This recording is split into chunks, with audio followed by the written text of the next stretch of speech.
today. It was actually kind of interesting. You guys actually told me about this, although I couldn't really verify it because it dealt with somebody drone policing people, like in the drone community, which I thought would be an interesting topic in general because I mentioned before, a lot of times when it comes to over-the-top regulations, hysteria, people are quick to say, oh man, it's the mainstream media. They show all these sensational or even fake clips at times, but if you think about it, from my observation, a lot of times it's actually drone flyers themselves or people within the community that create this hysteria. That's why this one was kind of fascinating. It made me think of the point I mentioned over the past few days where you have to actually be really careful in these cases because there could be people that are playing both sides of the fence. They might give you things like information and so forth because they're pretending, I guess you could say, to be really helpful when in reality what they want to do is further their business or encourage over-the-top laws potentially. So this one here apparently dealt with some channel or something like that. It's called Drone U, and from what I gather, again, I didn't actually see the video itself because apparently they took it down, but from what you guys told me, they were basically drone policing other people. Like for example, saying, oh, you're flying illegally, etc., etc. Now, whether that's the case or not, I don't know, but I guess from their own literature here, like posting in social media, I guess it verifies that they did do something like that because their stance about that too, where apparently they got a lot of backlash. It says, we will not apologize for setting and holding a higher standard of drone pilots. We are pilots. We are ultimately responsible. If that is difficult to understand, you probably shouldn't be a pilot. So I would gather from there, if that's accurate, they drone police people. I don't know if it is like legal or illegal, and from there they got backlash and they're sticking to it, saying nope, those guys are dangerous, so to speak. And I guess these guys are the all high and mighty, if that's what you want to say.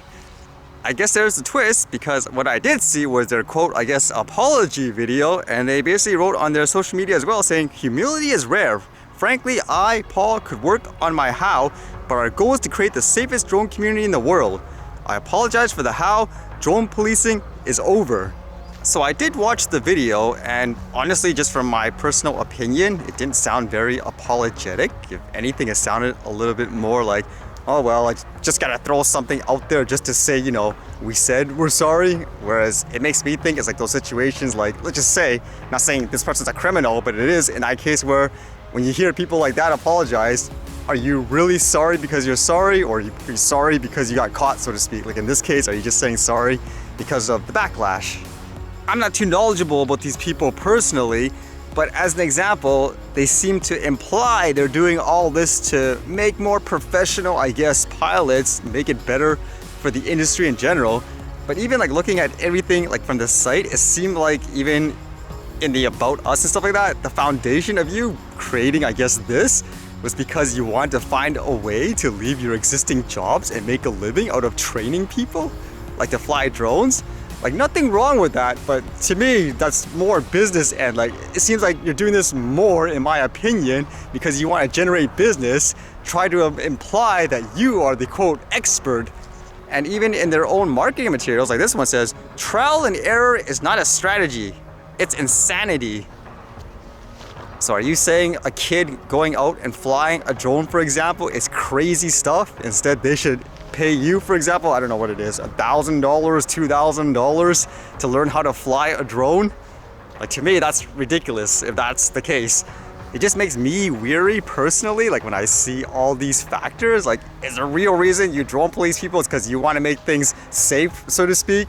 Or is it because you want to profit from it by kicking down all these people in a very similar way to how, let's just say, the stereotypical large corporation story where you have all these advertisements and stuff saying, we're your friendly whatever supermarket and all that, but in the background they're working, let's just say, with like some regulator or something like that just to shut down every single small business.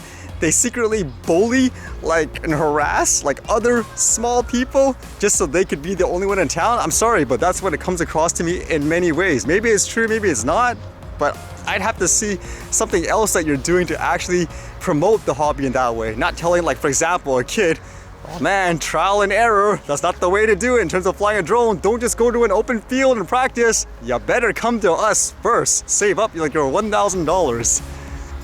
I mentioned before, there's nothing wrong with starting, like, say, a drone school business. If you think you can teach people in a great and fast way that saves them time, where in their mind it's worth the value, more power to you. It's a great way to get more people involved. Just like how there's driving schools. I mean, if you think your driving school can make this guy an awesome driver really quickly and efficiently, then great. But then to say something like, oh man, driving through an empty parking lot to practice car driving, horrible idea. Don't do it through trial and error. Like, to me, I was like, okay, do you really want more car drivers that are safe, or is it more just to promote yourselves in that case? So with that in mind, how is, I guess you could say, drone policing actually really dangerous or bad for people who want to educate like the general public? There's nothing to be afraid for the most part. People fly it safely, like the majority. You don't need over-the-top regulations. You don't need to stifle creativity and all that. And you need to promote things that are reasonable, laws that actually relate to things like safety. Because one example here is like for Xjet, actually I was really curious to see what's going on, because in his channel, as you guys know, he talks a lot about drone laws, right? Like for everywhere in the world. Someone who really wants to promote the good of the hobby. And apparently recently, there was someone reporting him like to the agency in his area saying, oh, he's been illegally flying the drone. Like with this video, it says, CAA investigates the legality of my drone flying. My personal first thought was, considering how this is a very niche topic still overall in general, and for people to be talking about topics like that, you got to be really specifically looking like for the topics, as opposed to just an average individual saying, oh, I just randomly found like this drone video and now I'm gonna report it because I think they're doing illegally. I think basically it was someone trying to drone police him for whatever reason, and he even gave an update himself, which is really eyebrow raising in my opinion, which is why I say a lot of people who do this drone policing, I think people need to take it semi-seriously, where they are the people that are creating things like the Hysteria and all that for whatever reason, maybe selfish. Like he writes here in an update, it says, just an update on the CAA thing. It seems they now have 2 investigators on my case, and they've obviously been working on it for at least 2 weeks. It's kind of interesting how you say at $380 per hour. Is that how much you'd have to pay like a government regulator to do stuff like this? It says, I also received some information that pretty much 100% identifies the complainant, and no surprises. It's another local FPV flyer who has their panties in a bunch and seems to be very upset that I seemingly allowed to do things they aren't. They've proven themselves to be a rather nasty piece of work in the past, so I feel very sorry for them. That their own life is so unfulfilling and that they have to try and inflict misery on others as well. I know you're probably watching this too, Xjet, so I don't want to get too into it because I don't want to be one of those people where you get so involved saying, give me more information when there's some legality in place. But I would assume like here, a person like him knows the regulations. He's done everything safely, so he probably has everything by the book, so hopefully he can get this sorted out. But again, this is just so alarming, where it's actually people within the drone community policing other people who are in a sense promoting the hobby in general, making it more accessible. I guess using a real example of how that drone policing stuff actually hurts, in my opinion, like the hobby and stuff overall has nothing to do with actual safety, is with the recent story of the RCMP drone crashing into the helicopter. When I brought it to your guys' attention, no one's heard of it, correct? When I made it, then people started to say, what? How come this wasn't reported on mainstream media? And then you had people like Xjet pick up on it, and he told you guys all about it, saying, hey, watch this, learn about this. And because of that, and your guys' effort in that way, like as a community, it got some attention. Then people started to talk about it afterwards, and you had some media investigate into it a little further. Now, can you imagine that? Where this guy or whatever, this other FPV flyer, which just from what I gather, it just seems like it's out of sheer pettiness and jealousy. Imagine if he actually took someone down, like that Xjet or whatever, over him not doing anything wrong. Look at how this happens like in the chain. A lot of you probably never would have heard of this, correct? Because it's not in, let's just say, a drone school or whatever, a commercialized business best interest to get information like this out there. That doesn't mean, for example, harass the person to death, physical threats, etc., etc. I mean, I don't condone stuff like that as well. I think it's more about actually spending energy and bringing light to it in those cases, because you have to change the culture in many ways, in my opinion, because a lot of the problems are, like I said, people drone policing others who are realistically doing absolutely nothing wrong.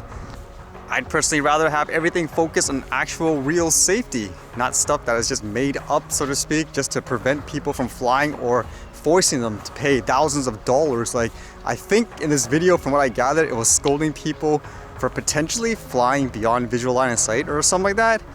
I mean, get real, in a lot of ways, it doesn't make sense. You're telling me you're one of those people, for example, where I say, I just want to fly around this tree and capture a cinematic view. Are you the type of person who says, I agree with these government officials, for example, you need like a $1,000 license to be able to fly just around this tree right now? Give me a break. I even mentioned it before, in terms of debating about things like safety, it's one thing to say something's dangerous because it truly is dangerous, and it's another thing to say it's dangerous because that's how the law is written. Example, like that story in Canada of the grandparents delivering their grandson like a present, like what, within a driveway? It's illegal here. You could argue, oh, they're carrying like this box or whatever with a drone, but it was so light, so quick, nothing dangerous about that. I mean, if you tell me that's like, oh no, national disaster and all that, because that's just the way the laws are written, in my opinion, that's ridiculous. To me, it just shows how outdated a lot of these regulations and stuff are. They're not made by people who actually fly drones on a regular basis. So again, pay attention. It's not just mainstream media, as you say. A lot of times it is people, I guess you could say, internally within the community and stuff, who just play both sides of the fence. Hopefully people like that change, as they say, but you never know. But at the moment, that's how the culture is, unfortunately. It's something that needs more discussion, in my opinion, because I didn't even know some communities, they have like a policy saying, no drone policing. I mean, it's that bad, like in many cases. And it is important because, like I said, there could be these people trying to suppress people who are actually doing good overall in terms of promoting things like the hobby and all that.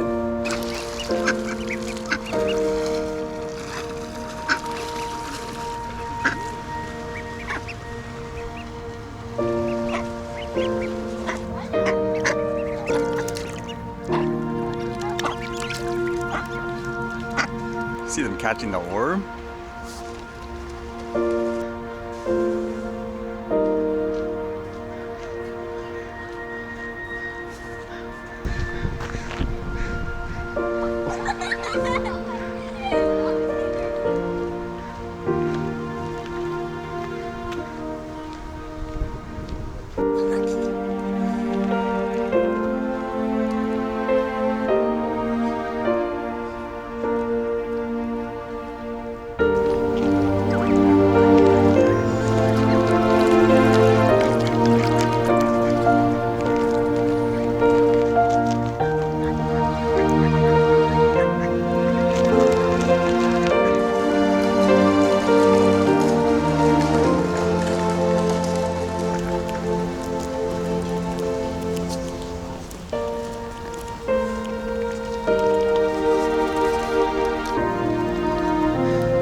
Alright, see you guys later.